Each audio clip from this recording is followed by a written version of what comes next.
ba? May paakyat? Parang wala namang paakyat doon. Saan ka papunta?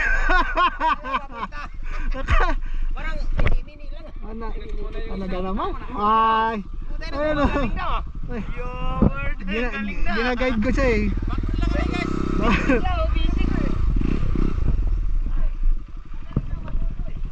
Sumusunod siya sa mga instruction ko eh. Ginawa tinuro ko eh. Ano, huwag ka nang hawak ng clutch. Kaya nga, tuloy-tuloy lang. Pagpaakyat. Hindi pag hawak ka ba ng clutch, hindi ka na makakyat yan. Yung mga damo na yan, kala mo may lupa yan, bangin yan. Bangin yan, dito ka lang sa kaliwa. Bangin yan. Baka lumusot ka ba? Hindi bangin ah. Buhay pa.